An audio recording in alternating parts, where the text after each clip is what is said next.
We're at the halfway point of the calendar year, so let's talk about early Oscar predictions. And I will just kind of come forth and say this. I don't think this year so far has been a great year for film. I think there's a few films that I love, yet I'm surprised. Typically, there's a few gems in the beginning of the year. There's whether we were getting accustomed to everything everywhere all at once, whether we got Civil War last year that I loved, there's just always a few films that I feel like I end up championing. And this year, the stuff that I've really enjoyed / dug have been kind of the commercial successes. That has been your Sinners. That has been your Superman. That has been your F1. Like a lot more commercial fare. And then like some of the more, I guess you could call it prestigious movies, just really haven't worked for me. Anyway, I wanted to do a recap of the year thus far. And what I've done is I've organized it into 3 hits and 3 flops. These are essentially 3 categories that I think you could start looking out for your Oscar board for 2026.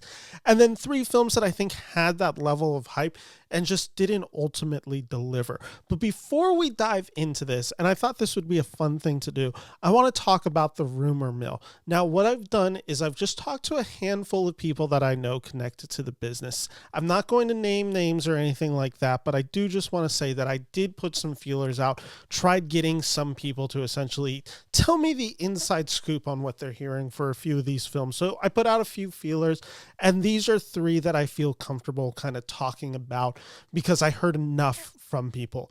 So the first one, and let's just start with this. This is a movie that hasn't come out yet, but it is The Smashing Machine, which is the new A24 film starring Dwayne "The Rock" Johnson, directed by one of the Safdie brothers. And here's what I heard about this movie that very much excited me. I was really glad to hear this part. From the person that I heard this from, they were essentially like, this is a really good movie, although it might not be an Oscar fair movie. And they kind of put it in the context of like Uncut Gems, where Uncut Gems is like one of my favorite movies of the 21st century, but it didn't, end up going on to win a bunch of Oscars. So that's one that I just wanted to put out there. I am hearing positive things about The Smashing Machine and Dwayne "The Rock" Johnson's performance. So that excites me. That is definitely making that movie jump on my list. The other one that I've heard, and I've heard 3 in total. The other one, and I feel like this one's been out there for a little bit. There's been some internet rumors on this one.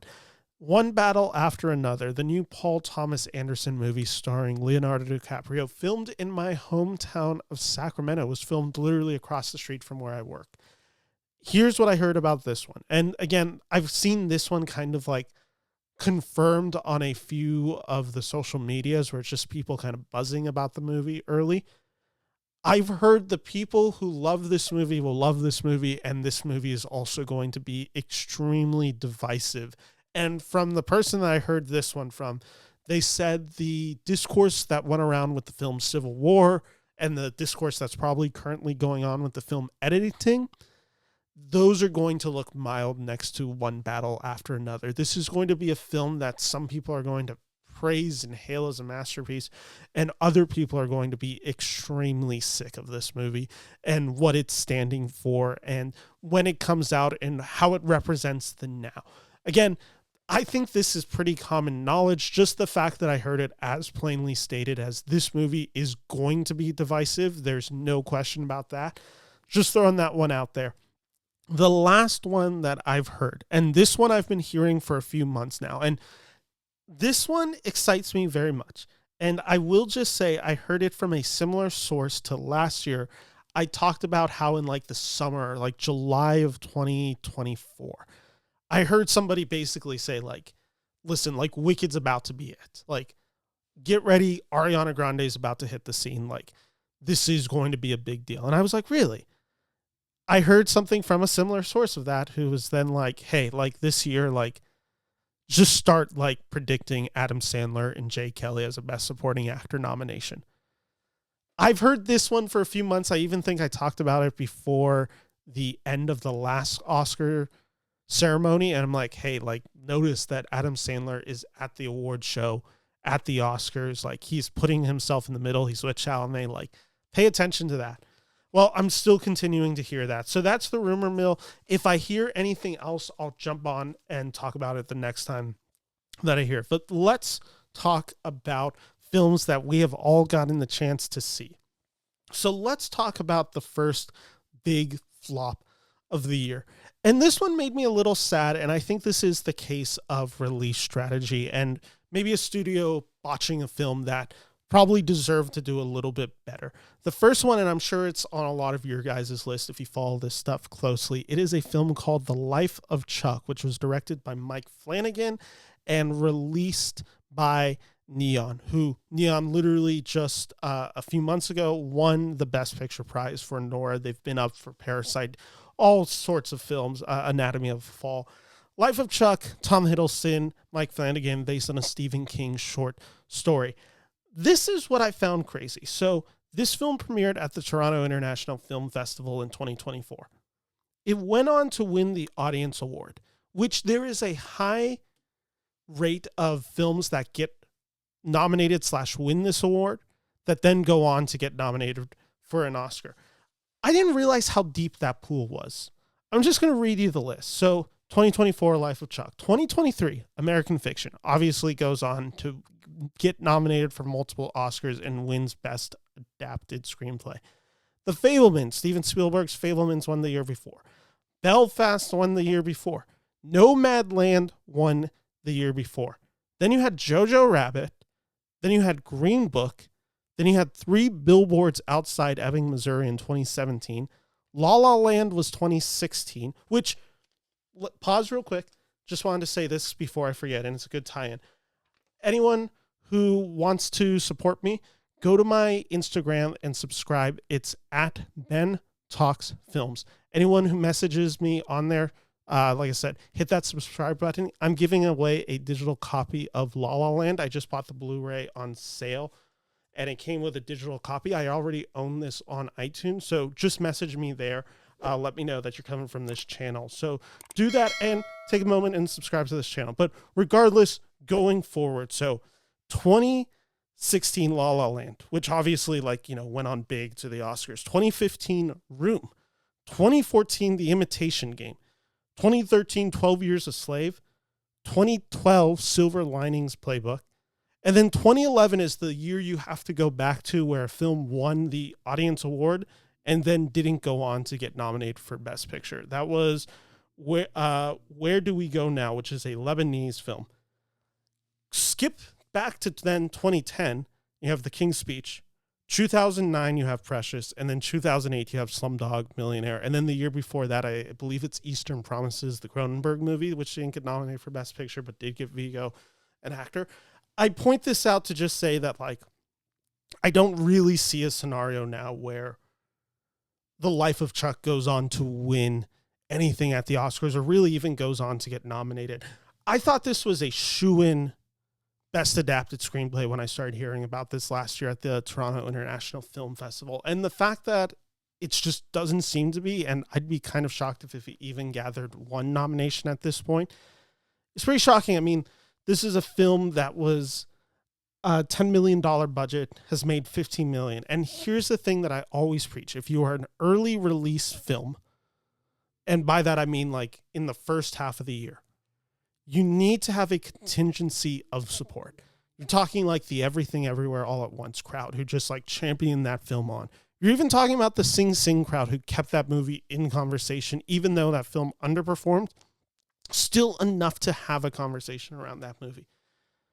This, I don't think has that. I don't think there's an audience building for it. I just don't see a world in which this one's going to have a revitalization and push its way into the Oscar narrative again. So bad beat for Neon and Mike Flanagan here for a movie that I personally liked, and you can check that review out on this channel.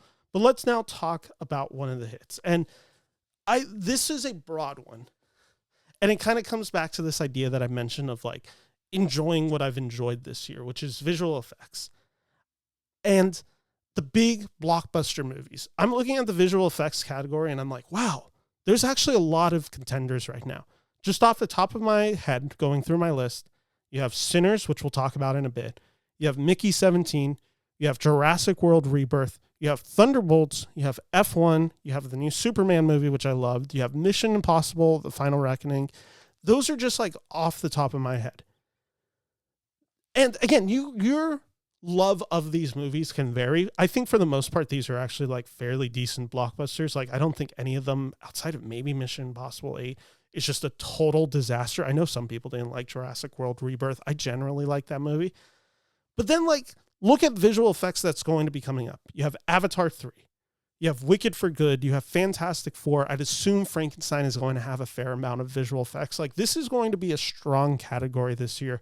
And the competition's already kind of heating on. So like this is going to be fascinating to see what gets in. At this moment, I feel like Jurassic World Rebirth is probably pretty safe. And I have a feeling one of these two superhero movies is, whether it's Thunderbolts or Superman. I would maybe lean towards Superman and then like Fantastic Four getting in. You're obviously assuming Avatar, Fire and Ash is going to get in. But regardless, really good year for visual effects. This category is going to be very competitive. In years past where it just hasn't really been that. So now let's jump back into flop. This one is maybe going to shock some people, but if you saw my review on this movie, you're not going to be shocked that I am down on this movie, which is the movie Materialist, which is a movie that while watching it, I kind of liked. And then the more I thought about it, like by the time I left the theater, I was like, wow, I really disliked what this movie is, what it stands for, everything that it's kind of paced out to be like within it. It just did not work for me. Originally, I was like, you know what? Materialist, original screenplay, makes sense with Celine Song. Like, I could definitely see that being one of the films that gets championed on, especially with how well Past Lives. I talk about that contingency. Past Lives had that contingency where it was just a movie that came out in the summer that carried on the rest of the year.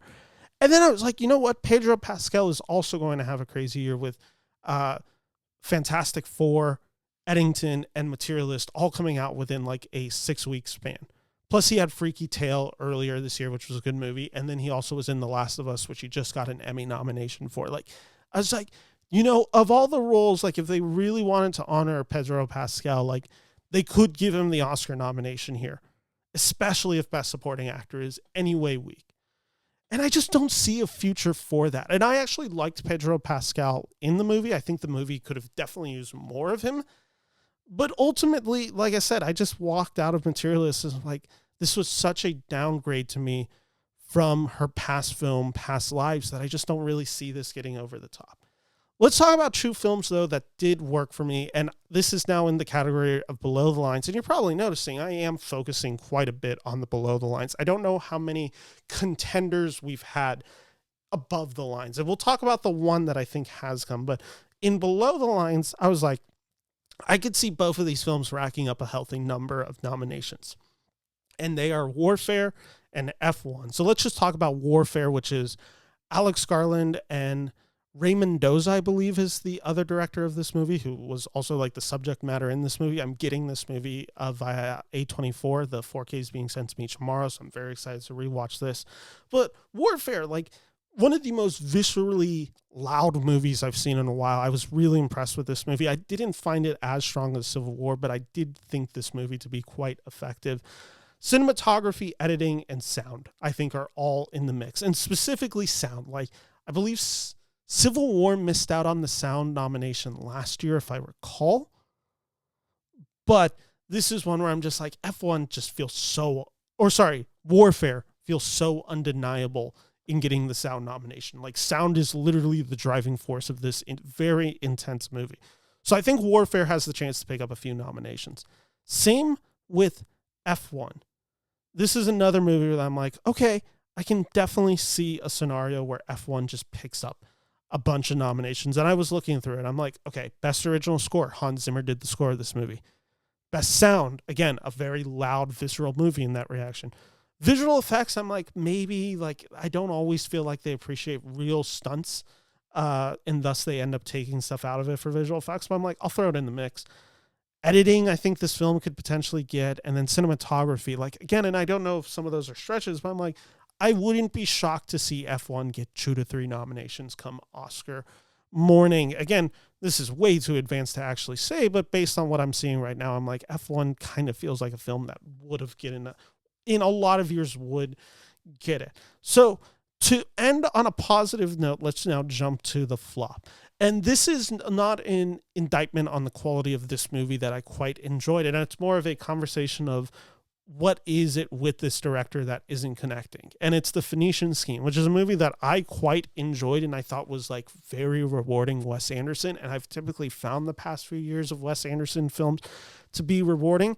It's like not seemingly connecting as with the audience as it once did. And it's definitely not connecting with the voting body of the Oscars. Now, obviously, Wes Anderson won a few years ago for his short, The Wonderful Story of Henry Sugar, which I think is a very decent short. It's also the issue of just like, that is quite literally lesser Anderson in the fact that there's quite less film in there. But ultimately, The Phoenician Scheme is a movie that I enjoyed. I would personally have this in cinematography. I would personally throw Michael Cera in the conversation for Best Supporting Actor. I would personally have this for score, like all sorts of categories that I would have this editing. And it's just not going to get in. I think there is this disconnect with Wes Anderson that's growing more and more apparent. The more freedom he has to do his own thing in his own style, the more and more it seems to be less friendly towards the Academy Awards. I find this a bummer because, again, I think the Phoenician Scheme is worthy of praise. And I hope to see Wes Anderson, kind of like the Grand Budapest treatment, get that level of praise again, but we'll see. Regardless, I enjoyed this movie and I would highly recommend The Phoenician Scheme, but I did just want to mention that because I do think Wes Anderson is one of those directors that a lot of people associate with award success. And now let's just talk about the biggest hit, which I think is also the biggest surprise hit that we've had this year, which is just straight up, and you all knew it was coming. It's Sinners. Who knew Sinners was going to be as good as it was? I'll be perfectly honest. When I saw the trailers, I was just like, oh, is this movie gonna work? Like, I really didn't buy the trailers. I didn't really like the vibe of it. I didn't like the twin aspect of it, or the cousins aspect, I should say, of it. I'm like, is this gonna be good? I had some reservation going into the theater, and then like 5 minutes in, I'm like, oh nope, I never need to doubt Ryan Coogler because he delivers the goods, and that's what Sinners does. I don't know how many nominations Sinners is going to get, but I guarantee you that it will get a handful. One, just due to the commercial significance of this film, like the fact of this movie being such a buoy for the industry and kind of being a staple of, it would be original screenplays, like an original film making this amount of money from a studio like WarnerBros is like great news. And WarnerBros has been killing it this year. But like just off my top of my head, I just looked and I'm like, okay, you could see this film getting a cinematography nomination. You could see it getting original song. I would be shocked if it didn't get at least one original song. Score, I almost feel like should be locked up in its favor. Sound, makeup and hairstyling, costume design, editing, casting, which is going to be a new category next year. And I'm like, casting kind of feels like another Sinners potential category. Original screenplay for Coogler. Best actor for Michael B. Jordan. Best director for Ryan Coogler. Best picture. Again, I don't think it's going to, because I just listed 12. I don't think it's going to get 12 nominations unless like this year is just like tremendously not a ton of competition and Sinners just ends up becoming one of the most popular films of the year and just is able to sustain that momentum. I do feel comfortable in saying like of those 12, maybe it gets like 4 to 6. Like I think that's complete range. Like I do think it is going to pick up a few of those below the lines categories like score and song. I think those are like pretty near locks. And then I'm sure we'll either get a costume or makeup. And then at that point, like original screenplay seems and grabs, like there's enough in there that I'm like, okay, those all make sense for a movie that I love. This is still my number one movie of the year. Some people might be surprised to say, hear this from me. I'm saying Superman is my number 2 film of this year as of right now. But again, it just kind of shows you the strength of Sinners and the fact that it definitely, this is the movie where you talk about you needs a level of stickiness to stay in the conversation for a full year because this film came out in April. Sinners seemingly has that level of conversation and fanfare that can keep it in the conversation through January, which is where it needs to get Oscar nominations. Now, before we leave, let's just talk about what is on the horizon, which I'll be doing updates now a little bit more frequently now as we're getting a little bit closer. My next one will probably be around the time Venice happens in August. But just on the horizon, this movie I'm actually going to be seeing this weekend, and I almost thought about delaying this video until But I know a lot of you aren't going to get the chance to see this movie right away, so I figured no reason in delaying my video. But I do have Sorry Baby, which is an A24 release. Ava Victor, I heard her on The Big Picture. I found her incredibly charming. This is a story about moving forward through trauma. And I don't want to reveal what that is, but I do know the basic premise of this movie. And everything I've heard about this movie is very acclaimed. I will be seeing this movie this weekend. I'm very excited to see this. I thought Ava Victor just presented their self just incredibly well. The other big one is Highest to Lowest, which will be coming out August 22nd in America. This is Spike Lee's newest film, also A24. A24 is having kind of an incredible slate of films right now. Highest to Lowest, this is going to be as my understanding, a retelling of the Kurosawa film High and Low. And good reviews already out. This film premiered at the Cannes Film Festival. And of course, like Denzel Washington, Jeffrey Wright, like that is a film worth getting excited for. I already bought High and Low during the Criterion sale. I will be watching it for the first time before I see this. But, I mean, give me more Spike Lee always. Then the other few films that I had listed here, which it seems that they may be coming out really soon. I'm looking at potentially September. Both of these were the Cannes films, and I wanted to kind of just do a recap on Cannes since I didn't get the chance to talk about it on this channel, but there are two big titles out there. One is It Was Just an Accident, which is the film that won the Palme d'Or, which, for those who don't know the history, this is also a category that typically is a pretty good indicator for potential Oscar nominations. Last year was Anora. Then you also had Triangle of Sadness. You also had Anatomy of a Fall. You also had Parasite. Pickups this. Now, some years you get a Titan that doesn't go on to win or get nominated for an Oscar. But again, this just kind of feels like a safe thing where it's just like, okay, knowing that this movie is about an Iranian political repression made by a filmmaker who had been in prison during the Iranian government rule, and specifically like what is going on, like those are all circumstances I'm like, this feels like a very friendly potential Oscar nomination. This is a story that they typically tend to pay more attention to within the Academy Awards. Just the fact that it's the Palme d'Or winner, I was just like, okay, that makes sense. And then the other one is a Brazilian film, and I don't know exactly when this film is coming out. I know it's going to be sometime autumn. But after what Brazil did with I'm Still Here last year, I'm like, well, I don't really want to ignore this movie. And it seems that this movie has the goods as well. It is called The Secret Agent. Logline that I wrote down real quick: Brazilian historical political thriller about a teacher caught in the political turmoil of the final years of the military dictatorship. This is Wagner Moura, who was the star of the film Civil War last year. And he won the Best Actor award at Cannes, and then the director of this film, The Secret Agent, also won the Director Award. So those are two films that I saw that I'm like, okay, instantly start keeping an eye out for those. Those are the big recap. And that's really my recap of the first half of this year. Again, some years I feel like I have way more to talk about, and then other years it's just like, well, it's kind of wait and see. Let's see what happens, and we'll start getting ideas. I don't think Eddington, which is a movie that I'll be seeing this weekend and having a review out for that soon, I don't think Eddington is going to be in this awards conversation. There hasn't really been an animated movie. I thought, well, maybe there's a chance like, what is it called? I already forgot the name of the movie, the new Pixar movie. Elio. Elio's the name of it. I don't think that's going to get a nomination. So you're starting to see what is and isn't going to be in this conversation. But either way, if you're liking this video, please make sure to subscribe to this channel. I'll be having a lot more reviews coming out. Here's a few films that I will be reviewing as part of the Criterion sale that I picked up. Portrait of a Lady on Fire. This will be coming soon. Love this movie as a preview. The Squid and the Whale, which was also another movie that I picked up. We'll be doing a review for that at some point. And then The Worst Person in the World. Along with that, I'll be having reviews for such films as Eddington, Sorry Baby, and Fantastic Four. That's right, Fantastic Four. I'll be having a review out for that soon. And the horror movie, what is it called? I Know What You Did Last Summer, the seemingly remake / reboot of this. I'm not exactly sure at this moment. So subscribe to this channel for more. And again, message me on Instagram if you're at all curious about picking up a La La Land digital code. Again, Ben Talks Films. You can find me on Instagram, TikTok, and of course, subscribe to this channel for more. So thank you so much.